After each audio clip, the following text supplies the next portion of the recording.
too big a word. That's like mayonnaise. I'm sure that's the biggest word I know. Good morning, Dimsdale. Hello, everybody, and welcome on into Cover 2 College Football Player Props with none other than the realist, Chris Kay. I'm Tom Viola, and thank you so much for joining us here a little bit early, just a tiny bit. Chris has some things to do, so we moved the schedule around. He's a bit of a diva. We know this. But, Chris, it's great to be with you again, man. How have you been? How was your Christmas? Everybody have a good time? Yeah, it was great. It was great. It was had some family together, watched some football. Christmas Eve game was awesome, as always. That Hawaii Bowl is a staple in the family for sure. And I have a great Hawaii Bowl story.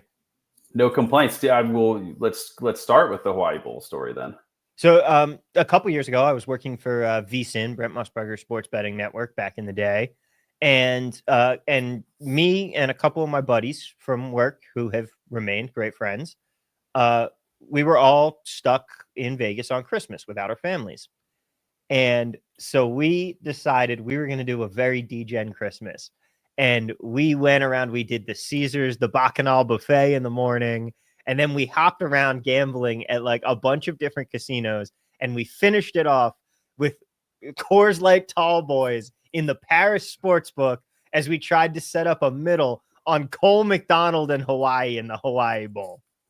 I mean, that's a good one. If you get Cole McDonald, then that's like did you win money on the day? Is the question. No, we won money on the day. Blackjack was very kind to us. We did not hit our middle, but we washed out. So we got it. We got a good sweat out of the game. We got great entertainment value. It was a very, very fun time.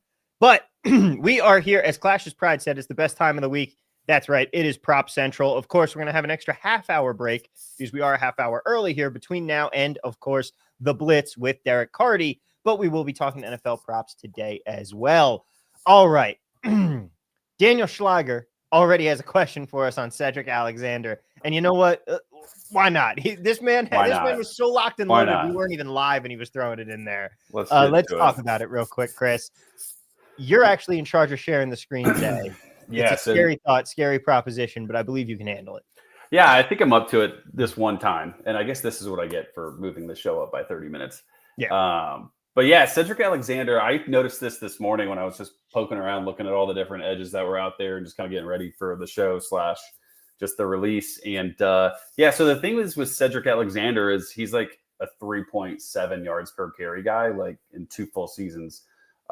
He's been a part of a committee for most of those 2 seasons, but they haven't really been beaten down by any sort of like portal exits.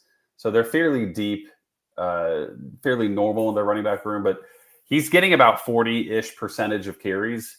And Vandy likes to run the football. I think just in theory, they just want to run the clock out and limit possessions, limit mistakes.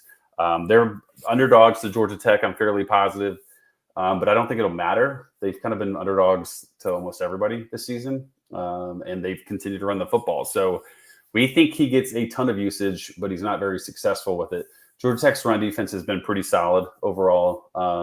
And so, I mean, they've had a bunch of weeks to prepare for it. So I think they try to ground and pound and just aren't necessarily successful. So that's how you get the large over on the usage, but also like the under in terms of yardage. I mean, he's a guy that's typically around like 38, 40 yards. So this whole 56.5 line, once I saw it pop up at like 56.5 yards, that range, I just knew we would like the under even with the kind of usage he's getting.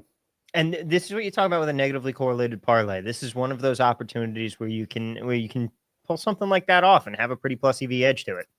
Yeah, I mean, worst case, he's not a guy that's going to run for 60 yards on 8 carries. Like, I would be shocked. It's possible. Anything's possible, but I'd be shocked. If you look at his game log, he's never gotten anything close to that. It is going to be a little bit sloppier. Apparently, there's going to be rain during this bowl game, the Birmingham Bowl. So we've talked about in the past, the rain does typically benefit the offense, but he's not like a burner. He's not a guy that's shown to pop off big plays. And the matchup with Georgia Tech is good enough where I think this is a fun one to, kind of cover your sides here with like an over on the usage, but under on the yardage. Yeah. Clash's Pride pointing out you have hauled the DFS books front and center. You are ready to go for life. Yeah, here. Yeah, you guys know me too well. I already put that up there. I'm playing underdog. So here's FanDuel. I'll give the little concession here and give you FanDuel, but I got it best line sort of. So we have that. So, and hey, I mean, going through the whole schedule, we got Oklahoma and Navy at halftime now. Oklahoma's up 14-7, but we got a bunch of games to talk about today in addition to this Army Vanderbilt game, which we will start off, or Georgia Tech Vanderbilt game, not Army. Georgia Tech Vanderbilt. Then we have Texas Tech Arkansas. And hey, the Holiday Bowl, it's Syracuse versus Washington State. I am sitting on a Syracuse -7 ticket for that. That is a great line. You got that. Yeah. You must have. I was mentioning early on, like, hey, John Mateer is like very likely to hit the portal. Like, just beware. Like, if you're gonna bet, like, keep this in mind. And I think a lot of people got some really good lines on this. Syracuse -7. I mean, that's a fun game for them offensively. Pretty much everybody's playing, and we'll get to them here in a little bit. But yeah, that's a good one. That'll be a fun game. Indeed, we will. I'm excited for it. And then I got to watch out for the traffic because the Las Vegas Bowl is tonight between Texas A&M and USC. So we're going to be talking about all these games. But let's get started focusing more in on this Georgia Tech Vandy game that we got going right here. As Brett says hi. Hi, Brett. Hope you had a good holidays as well, my friend. Yeah, so I mean, there's some things to like here. You know, the weather plays an impact a little bit, but I'm not too worried about it. Usually that stuff just plays right into how our kind of math works behind it all. You know, Haynes King, he had a huge day against Georgia Tech and that against Georgia in that rivalry a couple weeks back. He has said that he's not going to let a shoulder injury get in the way of playing in the bowl game. This is one of those things that sounds like he's going to have surgery, and he's blatantly come out and said, like, I'm not shortening the season to kind of prepare for next season quicker. So, you know, I wouldn't necessarily love a passing over on a guy like that, but when it's 195.5, it's not hard to see how you get there. They lost Eric Singleton to the portal. I believe he's going to Auburn, but they still have plenty of guys that can catch passes. I mean, Rutherford's a good option for you there. So if we were to go to receiving yards here, you know, Rutherford's a good option, but 61.5 number. It just depends on what you think they do with Singleton with those targets left. How much does it boost Rutherford? We don't think that he gets a ton of usage like added. And so we still like the under there, almost 5 catches, almost 60 yards. So an under there. Yeah. Colin McKenna here saying, don't refresh the screen. Trust me, we know. Trust me. That's why we got to this point, because Tom was like, hey man, I think the stuff is like sights down or, you know, props down. And I was like, it's working for me. And so I was like, I am not touching this thing. I'm not moving anywhere. So yeah, appreciate the reminder though. Yeah, we will definitely we are definitely making sure we don't refresh. Thank God Chris had this screen open and we're able to get the show done. But yeah, so you talked about how Haynes King's still gonna have some receiving targets here, and let's face it, Vanderbilt, despite their impressive resume this season with some of their wins, this is going to be an interesting game. Yeah, you know, I think Haynes King is going to really run the show here. It's probably more likely that it's a combination of both passing and rushing rather than just him dominating on one or the other. They use a bunch of different running backs and like to kind of keep guys fresh. But to kind of round out the receiving stuff here, you know, Chase Lane is not really impressive, but he kind of steps up into that next role. Avery Boyd gets some snaps, but is not an edge. I think like this is one of those situations, and this happens more often than you realize. We like an over of 195 or 200 yards in the passing game, but then when we look at these receivers, you know, 61.5 yards for Rutherford, that's basically 30% of the passing yards going to one guy. Rutherford isn't necessarily that type of receiver. And so that's why we can say, hey, like we like the under here. We like the under on Chase Lane. And so kind of a different way to kind of tackle it. But I think that those are all smart plays. Yeah. Hey, like you said, we have a bunch of different options here. We have a bunch of different ways that we can attack. And Dabba Betts has a question for you about how you build your underdog and prize picks lineups. So Dabba, just a heads up, we did not skip over you. We will absolutely answer that question. But first, we want to talk about these next 2 bowl games that we've got going on here. Unless we already talked about Cedric. Do you have more in the rushing market you want to get to? You know, Jamal Haynes pops as an under as well. Like I said, they like to use multiple guys. He's been banged up randomly throughout the season. I think this is a good under at 67.5. I like what I say in Discord. Like I like it. I don't love it. He does randomly pop off some bigger runs, but I do think the numbers are right and the usage is correct. The big one that I've seen and gotten a bunch of questions on today is this Eli Stowers line. of essentially like 34.5 or 42.5 on FanDuel. I definitely would. I would go over if you're looking at like an underdog where you're getting it in the 30s. When you get it like low 40s here for FanDuel, it doesn't feel like you're getting the bang for your buck. Yeah. Instead, I think this reception line of Ooh. over 3.5 on ESPN at plus 125 makes sense. He's only seen 6 targets in the last 2 games, but before that, he had plenty of games of 6, 7. He had a game of 10, 14, and 17 targets, I believe. So just hasn't seen the volume recently, but we don't ever build anything based off of the last 2 games. We do it based off of essentially a combination of recent performance / all encompassing the season. So we still think he still sees about 25 to 30% of targets. And, with it being potentially rainy, Diego Pavea probably needs to look at a shorter route option like an Eli Stowers to kind of make it a little bit safer. Diego Pavea is not the best passer. We like his under by just a little bit. But those shorter routes, those tight end, safer routes are probably going to be the smart play for him. Metz is asking, by the way, if we could see those Bet Online numbers. Not enough states allowing the player props. So, yeah, if you want to just bring Bet Online to the front of your, nothing there. But this is the receptions market. Barely anyone has college football player receptions. Let's see if I can get it over here.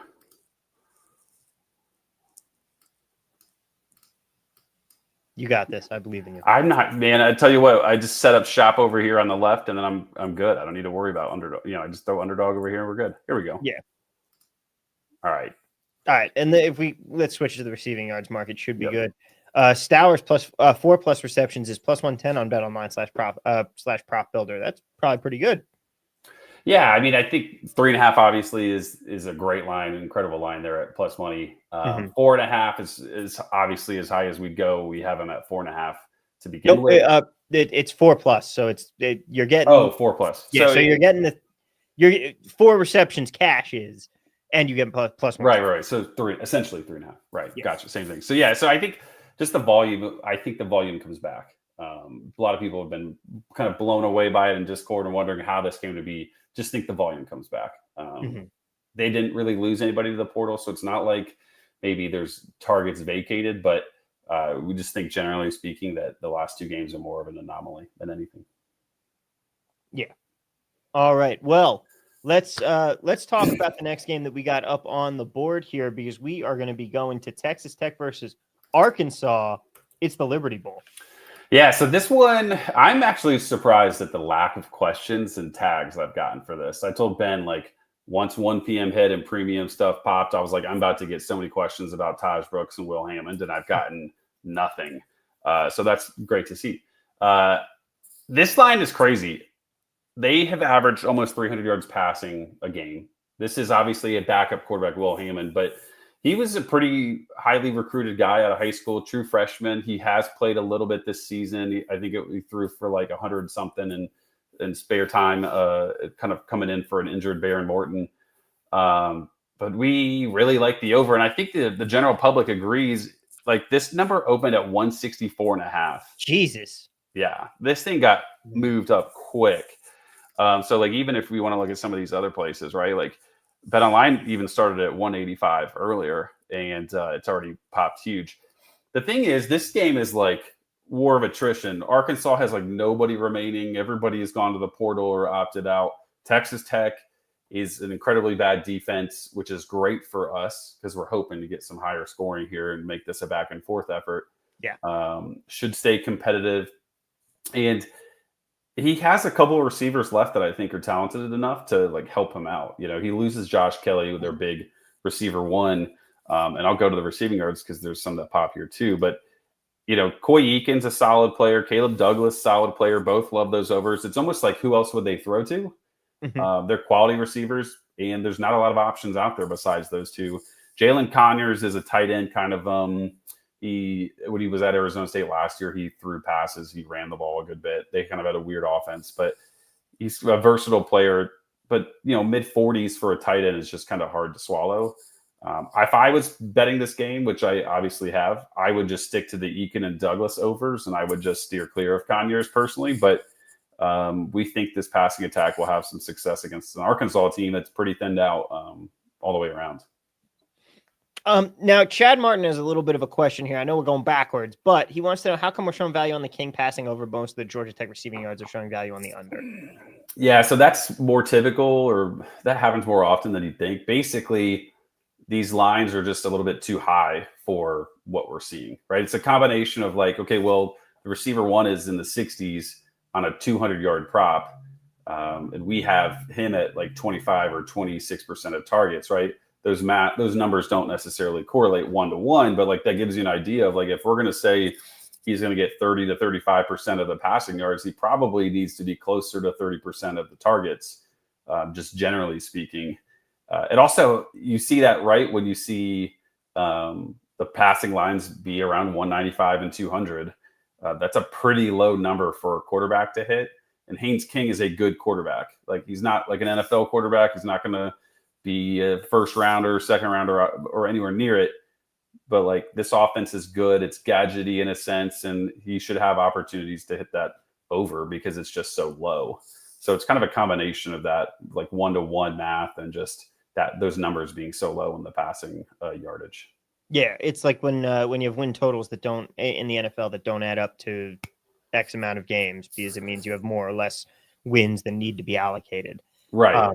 Right. Sometimes there's just the market on one guy is really high, and then the market on, or in this case with King, really low, and then everybody else in the market, the receiving numbers just don't match with it. Yeah, I think there's also a little bit of like there's targets vacated with Eric Singleton. He's one of their top two receivers, with Rutherford being the other guy.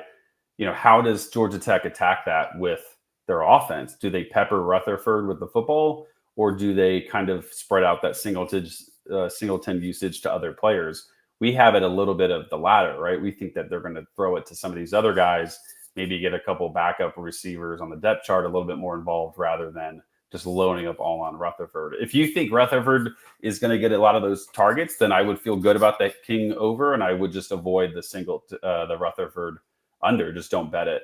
Yeah. Because it's a sizable gap. So even if you did give him, 5-6% more targets, then you probably are right on that number and you want to avoid it anyways. Yeah. Mike Zahn says, big shout out to Chris Ben and company for all the hours of hard work they've dedicated to bowl season just so D-Gens like me can bet on some random bowl game on Christmas Eve. I mean, Chris and the team have you covered. They have your back when the chips are down and you need a holiday sweat to get away from your family.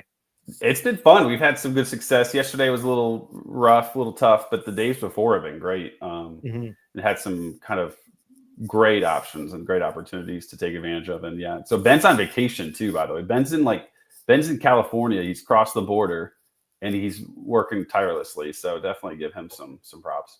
Yeah. I mean, the whole team, Colin too, everybody's working so hard. Risque Barber says the prop screen seems back. Thank God. It means we don't have problems with the blitz later on. That's a relief. Chris, don't you dare try and refresh. I know how this goes. I'm not playing around with anything. There's zero freshes incoming. Don't worry about it. All right, let's talk about the rushing yards market here for Texas Tech. Yeah, so Taj Brooks is one of these unique situations. He's kind of like Harold Fannin, where there's debate on what he does in the game because of a big record. Basically, he's 23 or 24 yards away from breaking the school record for rushing yards in a career. What does he do once he hits that number? He is said to be 50-50 on whether he plays. It is quite possible that this just becomes a canceled bet because he doesn't play. But I think he plays, and I think he sits after he hits the number. We have him for a significant amount of usage. You see here 19 rushes for almost 100 yards. This 126 line on Fliff, if you look at like FanDuel 119.5, like this number's actually been bet down too. It opened at 135 on some of these places. So everybody's got kind of getting the memo. The thing I like about this is like you don't have to worry about him breaking like an 80-yard run. Like the number's 128.5. Like he can't get that on one play. It's very unlikely he gets it on two plays. So you don't have to worry about kind of getting screwed over like that. But like gun to my head, I think he gets the record and then he sits. He is an NFL draft guy. Like he's worked hard to have a great career as a running back. Like last year he came out of nowhere. He just was kind of a random guy. And then all of a sudden he runs for like 1,500 yards. So I think this is legitimate. Like the Hammond over and the Brooks under are legitimate, and they also help each other out. Like if Brooks sits, they don't have a ton of proven running backs. So great for the passing overs in that regard. Yeah. And Joey and Excel Spreadsheets, still the best name on here, So good. say that Fliff took that line down, but I know that 119 is still available at FanDuel because I just took it. So, yeah, that line is definitely still available there. You're giving up 9 more yards, but hey, that's just what the market has right now, but it's still showing a great edge and something worth taking there. All right. Anything else on this Texans Tech Arkansas game, or can we get to the game that we're actually here for, Chris? Yeah, we're not going to do anything with Arkansas because of all the stuff. I mean, I'm talking they don't have anybody. They have one receiver you recognize, and then everybody else is gone. So it's not worth trying to figure out, or I should say not worth, like we can't confidently predict that one. So we can go to your Syracuse game. There's not a ton to love in the Syracuse game, but we surely can tackle it. Daniel Schlager, by the way, saying that line is still available on Fliff, and he just took it. So, okay, somebody's lying to us. I mean, it's a great line. I have a feeling that thing is just going to be taken down completely. I don't know how they – personally, I would have never lined it if I was a book because he's either – like you can't line it at 23 and a half yards or whatever, like 24 yards. You can't line it at 70 yards. So you're kind of putting yourself in if you're the book, in a tough situation because – it feels like one of those ones where it's going to be a no sweat, but knock on wood, we'll see what happens. You never know. Crazier shits happen. Yeah. Joey also saying now that they refreshed it and put it up. So there you go. All right. Not much to like in the Syracuse game. No edge on Kyle McCord here. And of course, there isn't anything that you can really take on Washington State solely because. Yeah, right. They're thinned out too. They lost their quarterback. They have a receiver in the portal that's playing, we believe. They have 2 running backs that are hurt, and so they're pretty thinned out completely. I wouldn't touch this under on LaQuint Allen, just not worth it, less than 1% edge. The one thing that's nice about that receiving, or I should say that passing line, is like we're pretty on with what Vegas or the books project, right? That low 330 yards, somewhere around there. So the one that I really like that is a little bit different than, it's not the hugest, largest edge, but like I really like this Oronde Gadsden line. He is playing for, he just saw a tight end go ham for, Harold Fannin for over 200 receiving yards yesterday. He is another guy that needs to have a big game to help his draft stock. Like he could have sat out, but I think they're going to all play. Fran Brown doesn't rub me as a guy that would be cool with players playing half a game. Yeah. I mean, you're in it, you're deep to it. You kind of have the same vibe, don't you? Yeah, I mean, there's a reason everybody has come back and said, hey, we want to play in this last game together. And some guys, who knows, are going to be back at school next year, even with Kyle McCord. We'll see what happens there. Dude, Ryan Day is such an idiot. I love it when I hear stories about how much of an idiot he is. But yeah, I don't know. I hope he does. Like if Diego Pavea and all these JUCO guys can get another year, like Kyle McCord missing it by a couple snaps is just ridiculous. But so, yeah, I love the Gadsden over. I think he's a playmaker. Like, he's a big play guy. He doesn't need volume necessarily. But, and Trevor Pena, he's just – the thing is, right, he gets a nice bit of volume, but they just pass so much. So you just really are hoping that if you do go with the under here at 70.5 yards on FanDuel, you're just hoping that you're not getting the 14-target game. Yeah, and although, honestly, the other big risk is Trevor Pena is a speedster, and he can break one pick. Yeah, like if I have not put anything on Pena, like, I'm on underdog though. So 67.5 yards, a little bit different, not even a 3% edge. Me personally, I probably would just avoid Pena, go with Gadsden over. I think Syracuse could just absolutely smash Washington State. And I don't think they would necessarily let up. Like if we're worried about any of these guys kind of sitting or like quiet quitting on Syracuse, it's LaQuint Allen. Just because like he is a talented NFL type running back.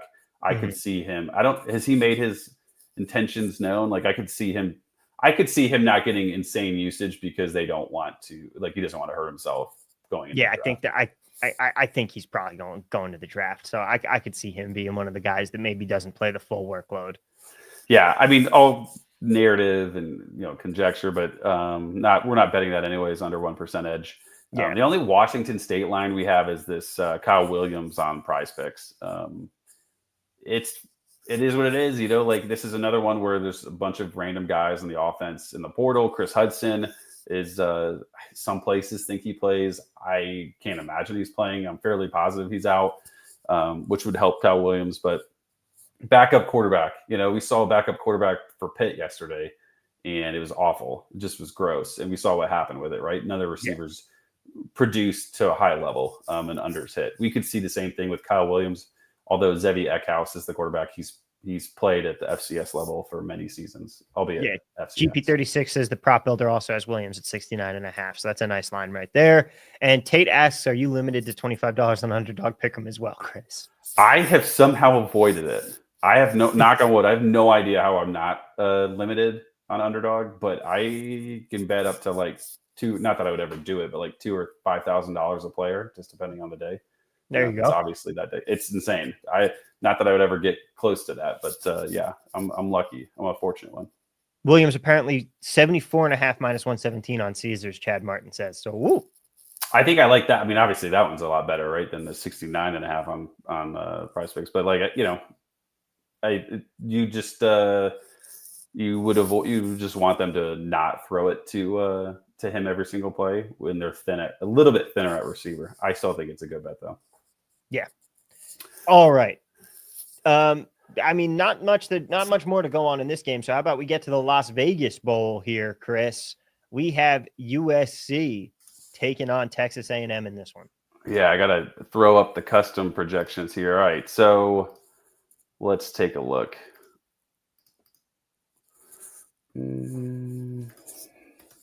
All right, so both unders here. If you like unders, this is the game for you. This is the game for you. We're finally hitting consistent unders. Jaden Maeva, I hate that guy because of what he did to me the one game a couple weeks back, a couple games ago. But 249.5 is just high enough, or 243.5 at BetOnline is just high enough for me where it's like they are thinned out at receiver. You want to talk about a team that's missing players? They're missing their top two running backs. They're missing Zachariah Branch, Kyron Hudson, Deuce Robinson. So a team that's notorious for using 5 or 6 receivers at like 10 to 15% target rate is missing 3 of them. I do think they have a couple of talented guys, but this is a thinned out room. So to throw for 250 is a pretty steep number. So like the under there, and then to kind of go with that, those receivers, Jacoby Lane, I would kind of ignore that. Jacoby Lane and Mekhi Lemon are 2 tough ones because they are the only options really left. So if you think that they're going to maintain status quo of like spreading it around a little bit, then these unders look good. If you think that they're going to really target those top 2 guys, then these unders are in trouble. This is A&M. A&M's a good team, good defense.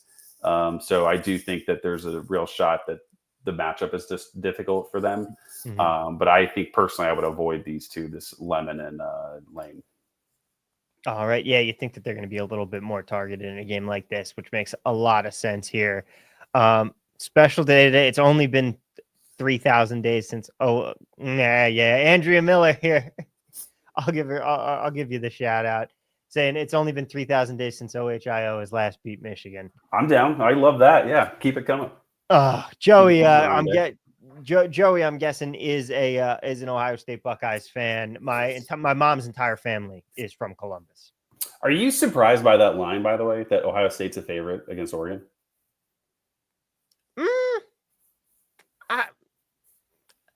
I'm taking Oregon, but I'm not surprised by the line. It's tight. I mean, isn't it like 1.5 or something like that? So it's not like it's the largest line, but yeah, I'm surprised by that a little bit. I mean, Oregon did beat them, but it was obviously at Oregon, so that's a little bit unfair to kind of compare. I just don't know if I kind of like James Franklin. We are big, poo-poo on these 2 coaches. I just don't know how much I trust Ryan Day to win a big game. And I think obviously Tennessee was vulnerable and not the type of team that we all thought they were, or that many people thought they were. Joey Ramage is saying, I'm a former Buckeye, beat the team up north 2 out of 2 times. That's an awesome play. God, Could you that's got to have been so cool playing in a packed horseshoe, playing in the big house. Like, I mean, any of these big stadiums, right? Like in a big rivalry too, like the Iron Bowl, you get 100K, 95,000 people. I mean, that's got to be an insane atmosphere. I know what it's like to be in the stands for those. So just to think that you're playing and on the field, insane. But I actually do have a cool piece of memorabilia here on my hat collection. 1 second. Oh boy. No, this is legitimately so. My grandfather had an antique hat collection and is now mine. And one of the antique hats is an old school OG Ohio State marching band hat. That is pretty cool. I'll give you that. I didn't know what I was expecting, but that's pretty good. I like that. Mm-hmm. All right. One place that will not have 100,000 fans is the Las Vegas Bowl. Yeah. I'm not too worried about the traffic. I got to get down near the strip tonight, but I'm definitely taking the other way. But Trey Watson under 2.5 receptions looks really good to the projections in the A&M game. Let's talk about him real quick. Yeah, so the game in general, right? Like I think Marcel Reed under is a good play. 200 yards for a run first quarterback that against a real team, real defense. I like the under there. It's small edge, but I think like if you can get it at FanDuel at this number, I think you can certainly bet that in and be happy with it. If you look at across the board, this is another one of those teams that throws it to a bunch of different guys, right? Trey Watson, the tight end, has seen some good usage, but I mean, he is a tight end. Like they just don't pop for big plays typically. Noah Thomas, we like the under. Jave Barber, we like the under. So just a bunch of different options for you here on the A&M side to go under. I think probably Thomas and Barber are my favorite of the bunch because the Watson line is so low at like 21.5, 23.5. Those are a little bit more volatile, like we've talked about many times. But I think all of them are in play there. And if we look at the actual receptions line, Mekhi Lemon's there. I don't see a Trey Watson. So, but yeah, 2.5 is probably right there at that like good edge, not great edge in my opinion, but I think you could bet that one as well. Yeah. Joey also asking here, is A&M playing anyone in this game?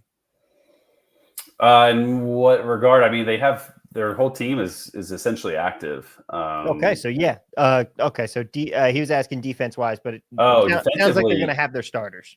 Defensively, I'm not. I don't know for sure what they do and don't have, but nothing that's like popped off to me is. I don't think like A&M has been so good and has so many stars that you have to worry about a guy or two missing. Sometimes they get a ton of great recruiting classes. It might be just the next guy up that proves himself type of deal, but nothing that's like alarming like I can talk about here in a second about somebody else. Yeah.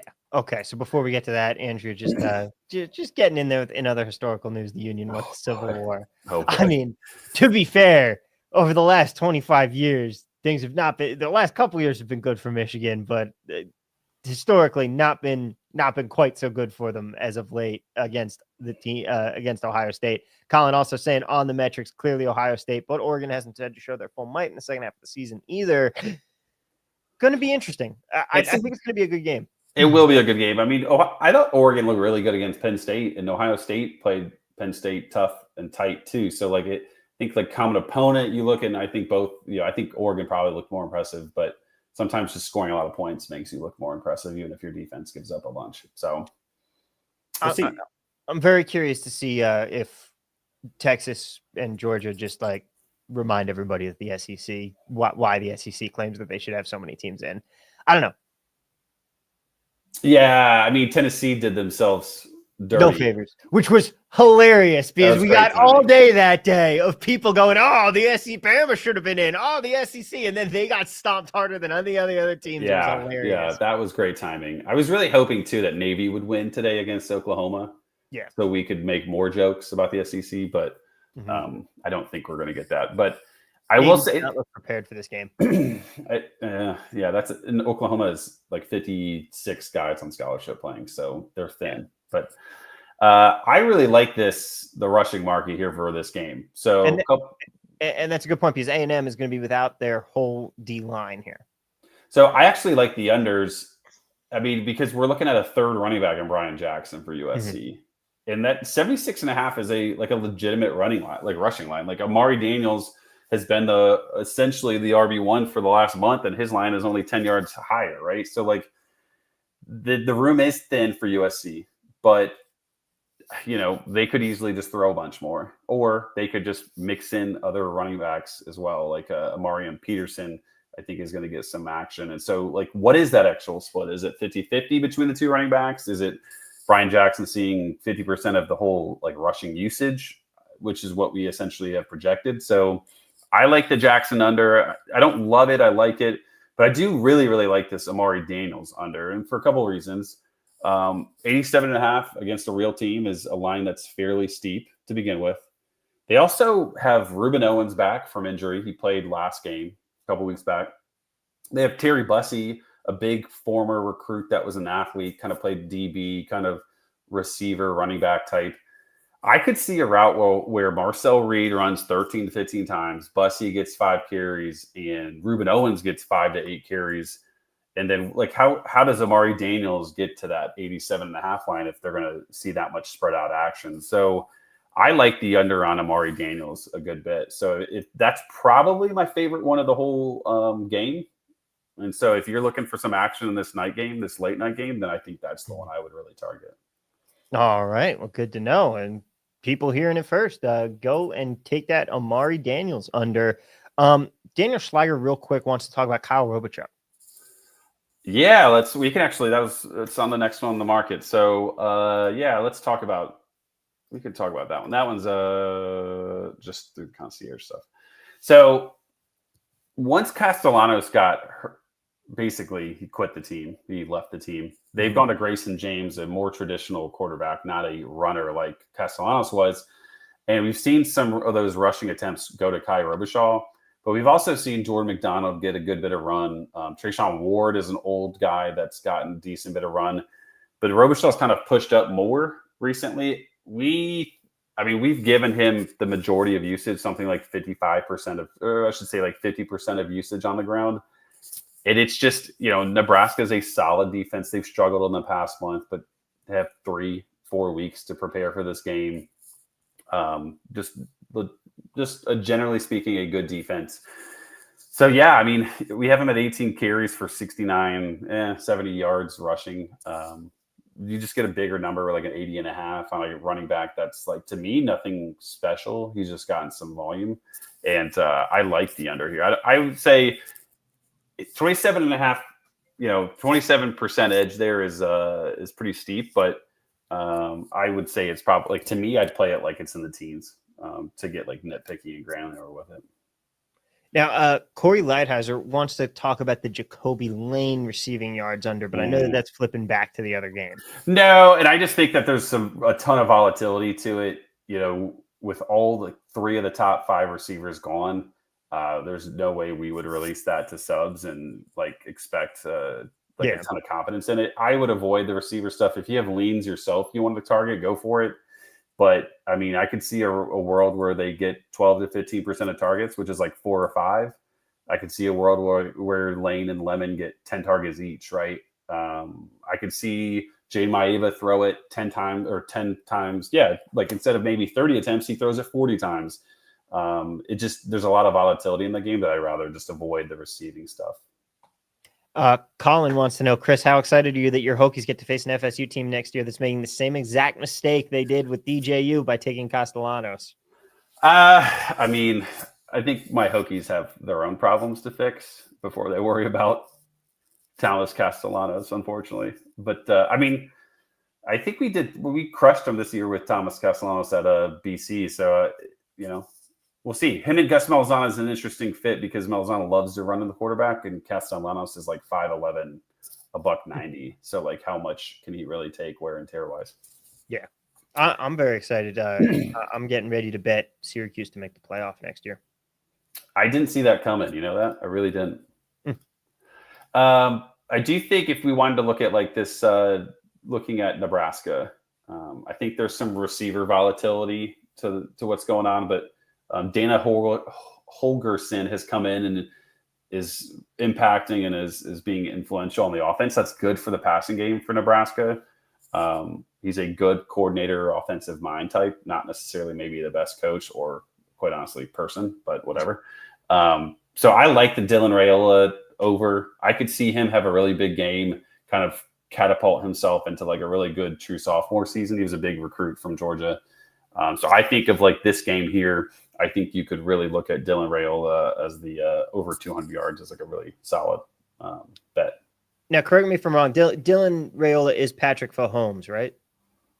It's pretty incredible how like, you know, they look essentially the same, and I think he's like practiced his mannerisms. Like he is absolutely, and it's really weird. Wasn't there a rumor that he wants to transfer to Texas Tech?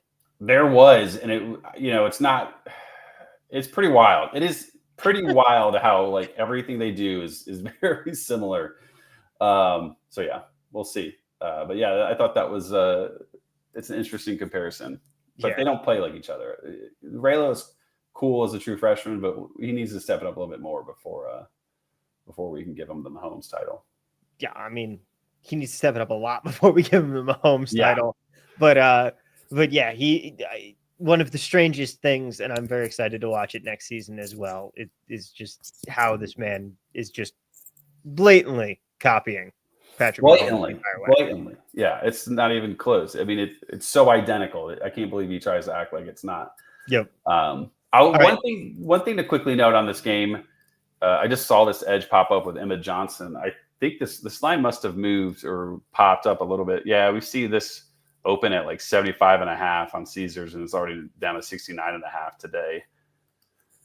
I mean, to justify like why it happened, I mean, if you can get it at 69.5, I think this over is nice because the running back room is very thin, and he's been used a bunch. I think and he's seen his usage uptick, right? Like 10 carries and 16 carries and 18 carries the last 3 games.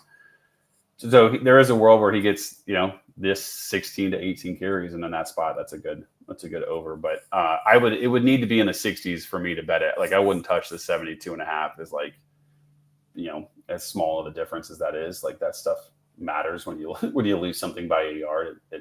That's the stuff that matters. So, yep. I mean, always look for the best lines out there. And as you can see, this is one that's hanging on a razor's edge. That 3 yards is a 10% edge difference. Yeah, that's why I was surprised it even popped when it kind of showed. I was surprised by it. I will say the one thing I did want to note with this game is good for Dylan Raiola is that Boston College's best pass rusher, he had like 16.5 sacks this year, is not playing in the game. So they will be down a key pass rusher, which is good for Raiola and the offense against Boston College. That's very big. All right, Chris. I mean, we do have a couple more minutes here, and I do want to get back up to Dava's question. But do you have anything more that you want to highlight in this game or beyond? I mean, we've gone through the slate for today, and we're on to tomorrow here. Yeah, a couple teams tomorrow, right? The teams that we couldn't sync tomorrow, I wanted to include like Nebraska. We have a bunch of teams a bunch of games tomorrow, so we'll have that stuff released again. So look for that announcement in the Discord. But no, I think this slate is going to be a fun one.